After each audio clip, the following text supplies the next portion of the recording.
want to welcome to the show my good friend, Chris Brown, and he is the founder of RJ Birch Search Group. We met through the Entrepreneurs Organization in Dallas. We were both past presidents and became friends there. And then actually, we realized we were acquaintances as kids because we grew up and spent time. I grew up my whole life in Arlington, Virginia, but he spent some time there.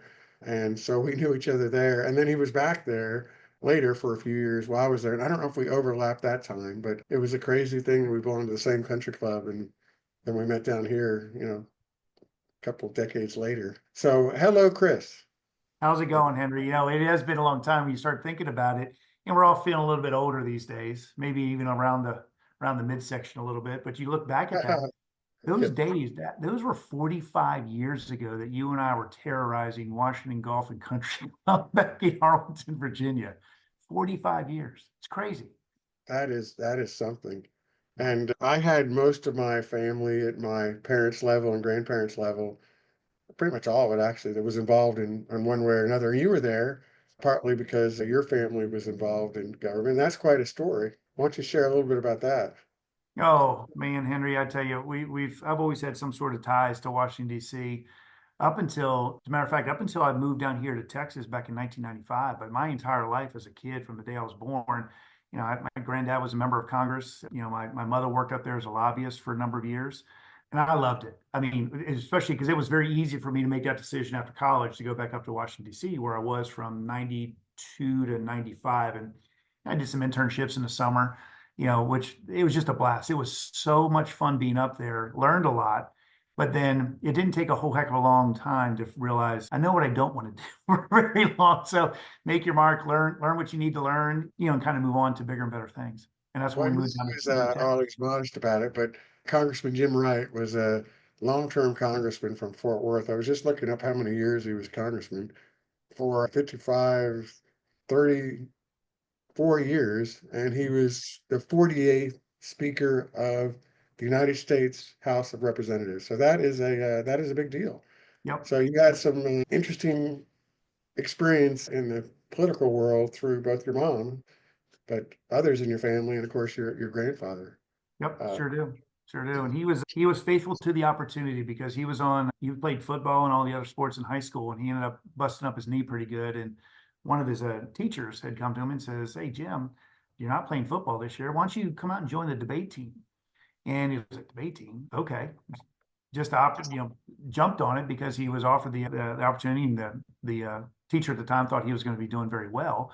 And it could have been the same guy who was at the football coach. I don't really, know those details. But so he went and did that, and the rest is history. And it was like a duck to water. And he became a very, very, very young mayor out there at Weatherford. I think he was 25 years old, 26 years old, or something like that. And maybe he was a couple years older, but then that got into his blood, and he just ran with it and made it a career for himself. Very successful career for himself.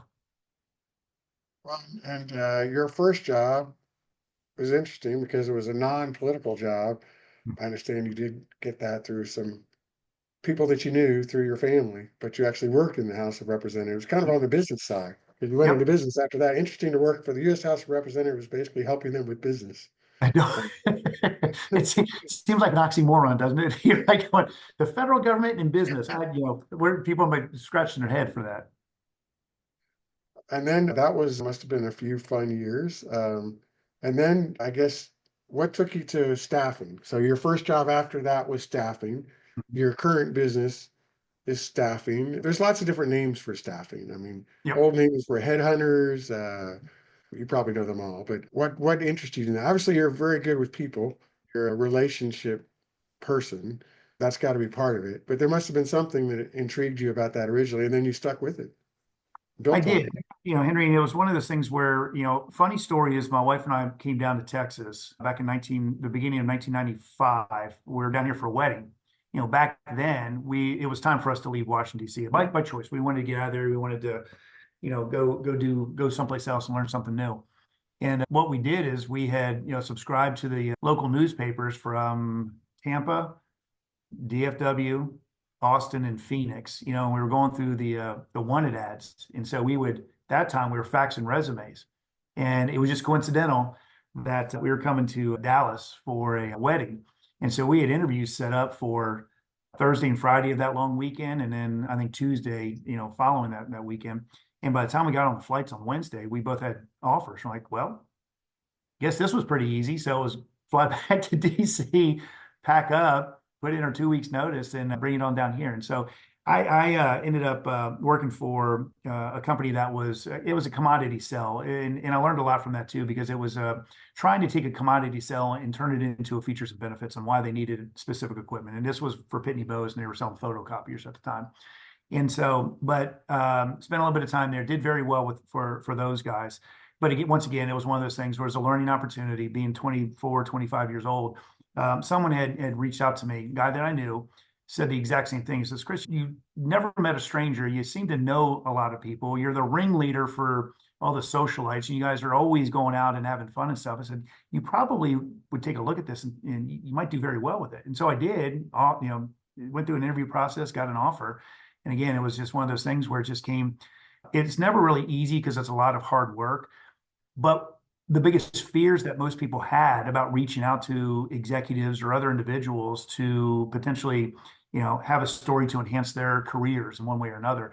I really enjoyed that. And I went back to, some of the things that I was doing up on Capitol Hill. I was that liaison between the members' offices and the committees, and the vendors, the people that were selling all the office equipment and such. And so it was kind of back to what I'd already learned for the 2 or 3 years, since I've been out of college. But it was selling a different product. And this wasn't something that was going to be a tangible product. I was selling a service, number one. But then, my product was really people and their services and their capabilities of what they could do. So it was a little bit more difficult, and it took the learning curve is a little bit steep on that. But once you get to it, if it's something that you like and something that you can do well, you can really make a very good career out of it. And that's just this year's number. I think it's number 29 or 30 for me. So it's treating me fairly well. And you were pretty steady. I mean, you had a couple jobs, but not short-term jobs, like 6 months or something. And then you founded RJ Byrd in 2007. Mhm. So how did that come about? Because that's a big step, going out on your own, found your own company, have it to this day. Yep. Uh, Well, the company where I was a non-equity partner was actually sold. The partners sold the company to a much larger organization. And so with that, it was the investment in the expansion was not going to include my division. I had started the division up from scratch, and it was the technology division for recruiting and staffing. And so once that happened, we agreed to, kind of part ways at that point, and I hung my own shingle. And so it was fun, it was hard. And I tell you, people that go into business for the first time have a pretty good idea. They either have something very unique or something brand new to the market that, is going to change the market or whatever it is that they're selling to people, or someone is taking an old idea and they believe that they can do it better, more efficient, more effective, or whatever it is that they've got in their mind. And so that was certainly the case for me.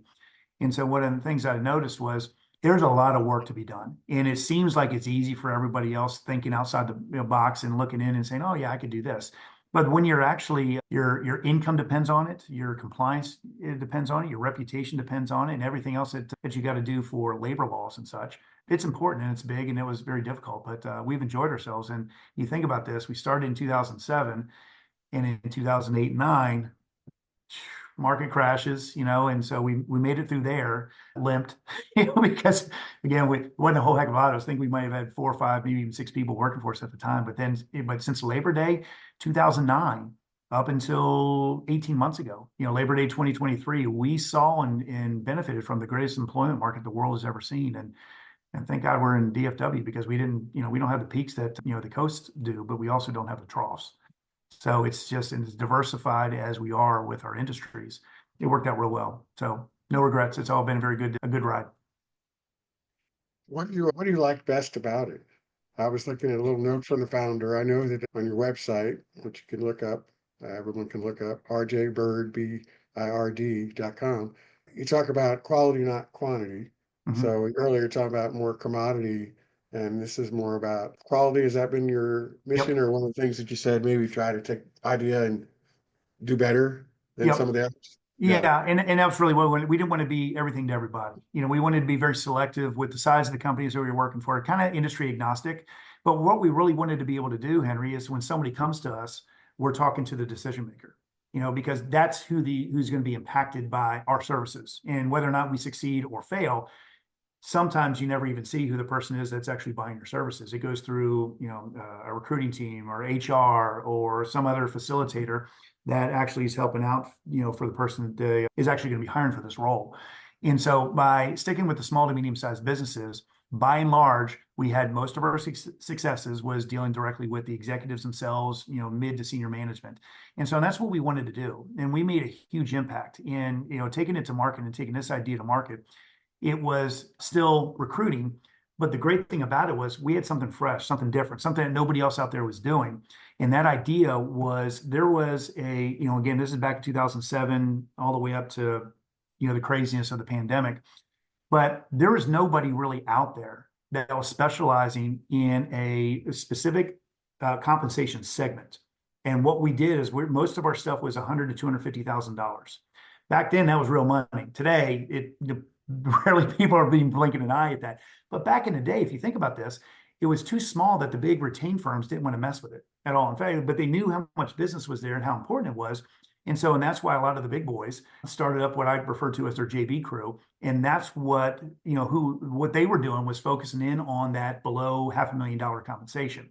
Well, they were selling nationally, they were competing against each other. And so when we showed up, it didn't matter if it was a CHRO, if it was a CFO, CEO, CEO, any C level that we sat down with and said, look, here's what we do and here's why we do it. And I said, you're going to get the service and you're going to get the delivery of a retained firm at the speed and flexibility of a local staffing firm, recruiting firm, whatever they're referring to it as.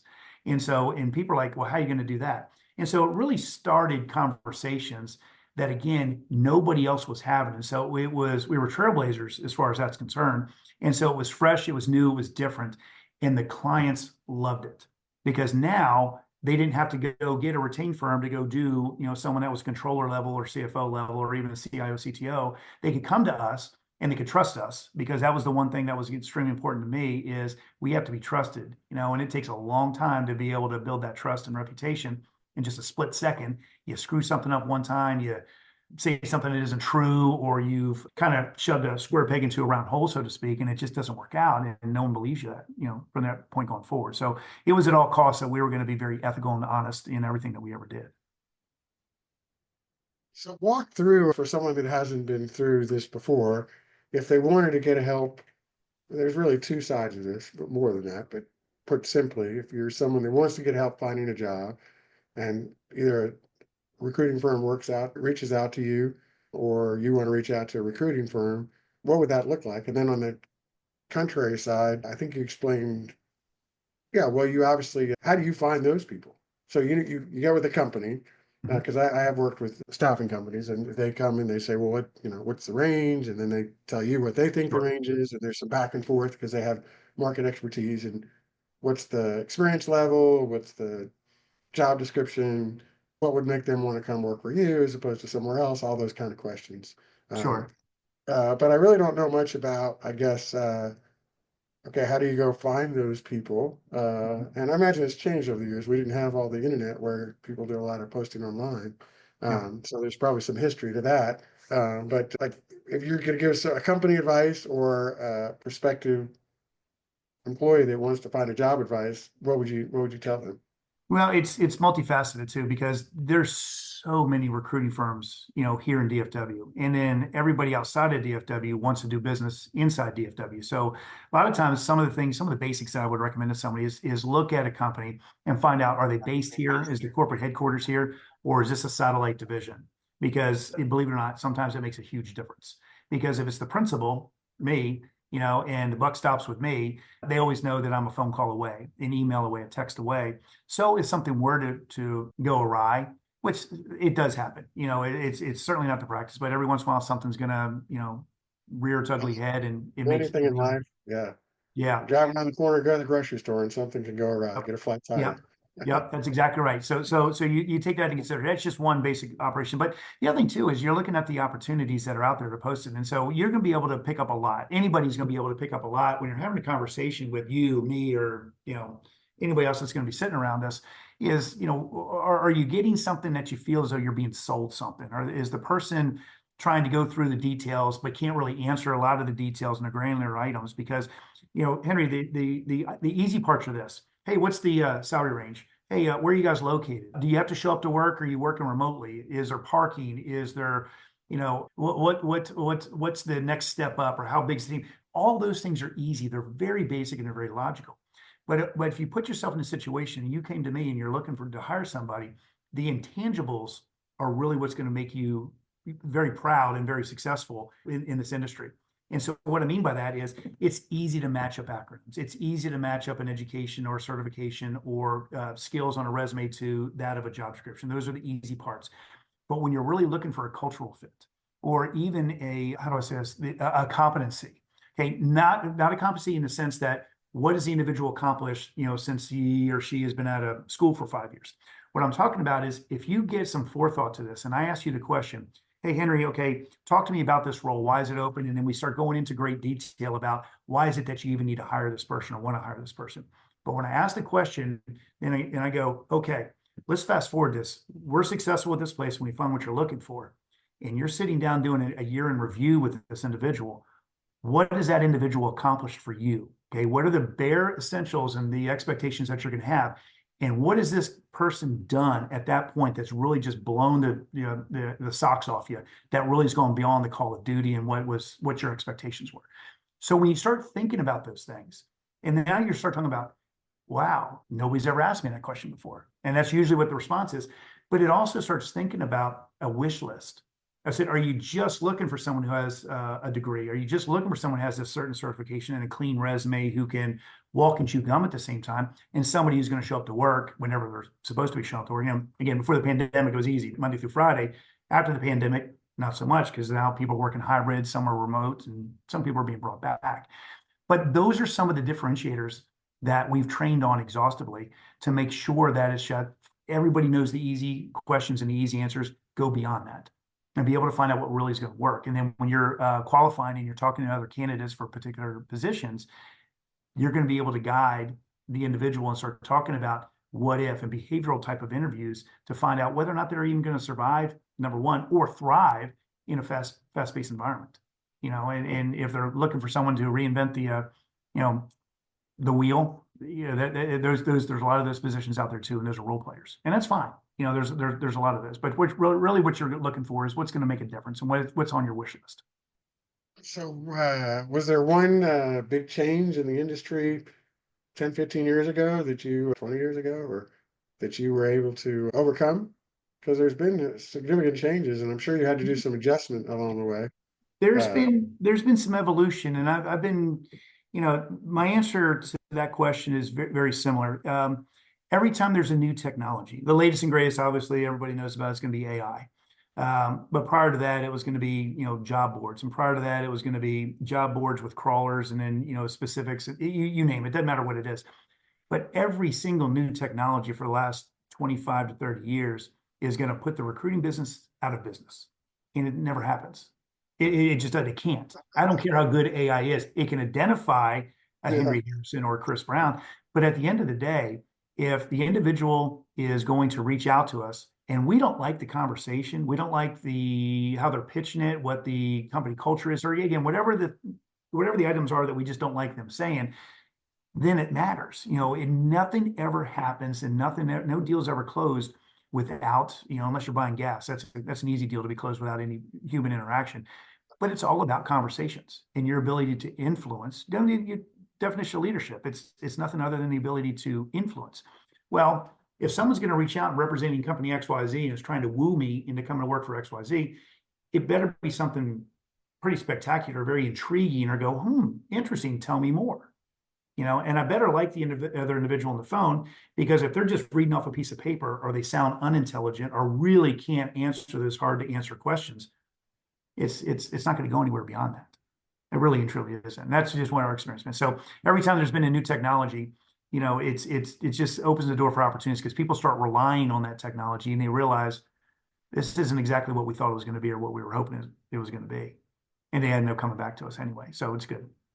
It's a really interesting perspective. Well, I noticed from your LinkedIn, which I have pulled up, that you're on board of advisors of Catapult Partners. Of course, we have a mutual friend, Neil Yep. Waterman, who is one of the founders there. And then you spent some time as a board member of Texas Air Composites. Mhm. And so I know continue to be involved, pretty plugged in just by the nature of your business and then the nature of your personality, and then being in DFW for a long time. So continue to be involved and look at other opportunities and possibilities, although sticking with, your company you founded for sure and working on that and taking care of your clients. What took you to those two board positions, or what interested Uh, you? you know, Henry, and you spent many years on the boards for entrepreneurs organizations like I did, and I don't, other than volunteer boards, I never really spent any time and really dealt, was able to dive in and really get your hands dirty on working boards and volunteer boards as well. It's getting around sitting at the round table with brilliant individuals, brilliant minds, very smart, very successful individuals. That's what gets my blood flowing, and I love winning. Okay, so don't get me wrong. I'm not putting that, hey, I just want to be a board member rather than, build and run a successful company. But I love winning in a successful company. And sometimes winning is revenue. Sometimes it's the company culture. Sometimes it's going to be the tenure that you have with the people that are working for you. So it comes in all shapes and sizes.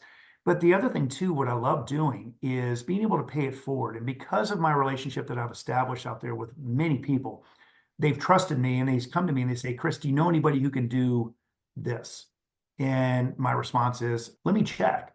And as a matter of fact, I do. I love to put those people together because I've done that over and over and over again. And those people have gone on to be very, very successful, either acquiring company, A from B, or building a new company, or even just utilizing each other's services. So I always want to pay it forward because I'm a firm believer of whatever's going to go around is going to come back tenfold over the course of time. And so, but it's not, I'm not sitting here counting down the hours or, got a tick mark here on who owes me what. But when you help people out and they become successful for it, number one, most of the time, everybody remembers that. They want to call you back and they want to thank you for it. But they also want to be able to show you how appreciative they are. And they end up making introductions for me and my company. So that's great. So on the board levels, when you're sitting there and seeing exactly how some of these decisions are made, one of the fascinating things that I went through was back at Texas Air Components was when they were going through an acquisition, they were being acquired, and that was fascinating to learn the nuances of what's going on behind the scenes. And it was a very successful equity event for those guys that own that company. And then entrepreneurs organization, as you know this, you're meeting and hobnobbing with just brilliant minds. Some of them are just getting started in their career. Other ones are long in the tooth like you and I are. And you got all shapes and sizes in there too. And so it's just amazing just to continue learning. And so I'm a consummate learner, and I want to be able to continue helping people, paying it forward, winning, and at the same time learning new things with new technologies, new companies, and, being able to pass that on to those that are going to be beneficial to it. So obviously, if there's anything you'd like to throw in, you've said an awful lot of good things, and I think people are going to be very interested to hear. But when you were a kid, or when you were first dating your wife, did you ever think you'd say, "Well, I'm going to run my company for 17 years"? Or was that even in your mind? It was. It was. I see it a lot. My son now. My son just turned 21, and he is always, "Hey, I thought of a company, an idea for a new company." He sends it out there, and most of it's already been done. But he's not in the business world, so he doesn't get this exposure. But as a kid, I always was thinking about how do I build the better mousetrap? How can I improve something? How can I take an existing product and make it better? And so I worked at a very young age. Like when I was a kid, I literally, all through school for the most part, I had 4.0. And so even in addition to that, I played sports, okay, which was not there wasn't a lot of those combinations out there, especially in Southern California. But 4.0 student, actually, my GPA was actually higher than that because of, honors and AP and stuff. But in the mornings, I had a morning paper out. So I'm up at 5 o'clock, 6 days a week, putting the papers together, putting them in the bag, riding my bike, throwing papers, and then come back, get ready for school, do my schoolwork, then play whatever the sport was that was in season, and then come back and do my homework. And by that time, I didn't have much of a social life from middle school and then the first 2 years in high school because I was going to bed at 8:30, 9 o'clock every single night because I had to get up at 5 o'clock the next morning. So that was created some really good habits, going into that. But it also the discipline, the commitment, because the other thing too is if I was just in a daze and didn't sleep well the night before, the individual that didn't get their paper that morning, especially back in the 80s, if you didn't get your paper the next morning, they were not very happy. And they were loud and they were angry when they couldn't read their Saturday or Sunday morning paper. So it didn't take a whole heck of a lot to get my happy backside out of bed and ready and going. And so that carried me through the rest of high school and then ultimately into my adulthood and building and running my own company. I still get a hard copy of a newspaper, even though I get it online as well. But my dad, I remember he used to get three newspapers, and of course, there was the evening news, and there Mhm. were the newspapers. So if you didn't get your newspapers, hey, you were out of the news. And then I guess Ted Turner, CNN, 24-hour news. But Yep. that was the first time when you could get news, and then more stations, and then the internet, and obviously on and on and on. But yeah, paper out was pretty important. Yep. And so that, when I moved back to the East Coast from the West Coast, I wasn't going to do a paper route. So I was in construction. I know you spent some time in construction, but my idea back then was to create a construction cleanup. So all the residential housing and stuff, on the East Coast, which was growing, not shrinking like it is today. But back then was to go to all of the in the neighborhoods. You had different builders building their own houses. Sometimes they were spec homes, sometimes they were custom, but they all needed construction cleanup. And back then you could, get a bulldozer, dig a big hole, throw all the scrap lumber in there, light a fire, and have a heck of a bonfire. And when it's done, it's all ashes. You cover it back up, and everything was just fine. So construction cleanup, laboring, fence posts, you name it. It was tough work, especially when it's 90 something degrees and 90 something percent humidity on the East Coast. You remember those days. You kept yourself in shape as well. Right, right. Well, you've always been in shape. We could wrap up with your mountain climbing or endurance quests with your. Did you do it with your daughter and son? Uh, I just my daughter when she graduated, she did undergrad, finished up in May 2022. And so she saw me train and get ready for these epic adventures that I had prior to that. Like back in 2018, I was over in Nepal for several weeks and went to Everest, climbed some of those peaks around there, which was a blast. And then we did it again. When I say we, me and a couple of other EO guys from San Antonio. We went down to Argentina, and we were down there for several weeks. And then we ended up climbing Aconcagua, which is the tallest peak outside the Himalayas. It's just under 23,000 feet. Henry, the funny thing about this was it was February 2020. And then when we came off that mountain, it was the first week in March 2020. We had no idea the pandemic had been taken off.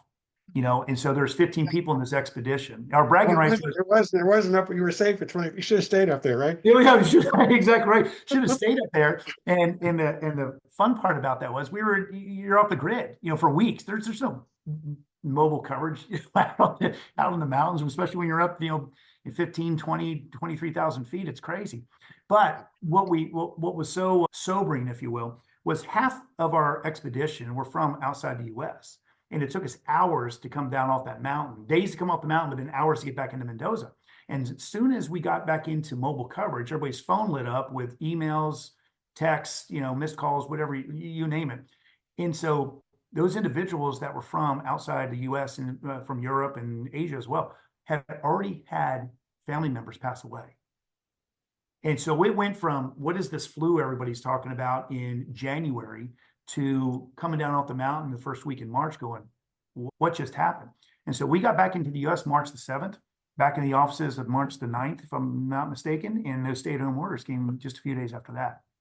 So that was bragging rights down there. Thank God we got out of Argentina because I think other than Italy, Argentina fared the worst of most of the countries.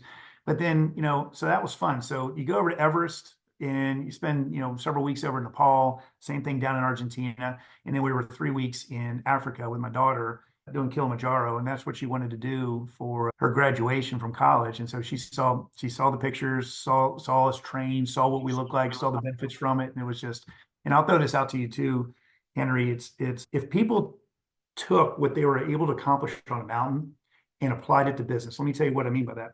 They would be able to accomplish probably more so than they ever thought they could. because there's something about, there's one thing about going to the gym, working out, keeping yourself looking good, feeling good and healthy, but training for muscle build versus training to potentially save your own life or the lives of those around you takes a whole new meaning. Because at any given moment, when you're on the side of that mountain, you don't know if there's going to be an avalanche. You don't know if there's going to be a rock come down. You don't know what's going to happen. And someone slips and falls or whatever else, and you're put into a peril position that is not to be taken too lightly. So those are a lot of the things that, that I took from that. And especially when you're on the side of the mountain, you accomplish those things. You end up doing things that your body you didn't know you could do it. And then that head talk between the ears, doesn't matter what video you watch or YouTube or training, nobody will ever talk to you about the head talk and what's going on. So when you're looking up at the peak and you're going, it's close enough, right? You start challenging yourself and doubting yourself and whether or not you can actually get up there. And so it's good stuff. It's a good cap. Entrepreneurs, Business, and Finance just had our first mountain climber on, I believe. hopefully there'll be more bragging rights to come. We just haven't been able to do anything in the last 2 years. Well, hey, thanks so much for coming on. That was really terrific. And I look forward to getting together with our wives again soon and Sure. seeing you out and about. So that sounds great. Henry, thank you so much. It's been a pleasure. It always is. Love doing this. And so, God bless you and all the rest of the folks who are going to be watching this and, onward and upward. There you go.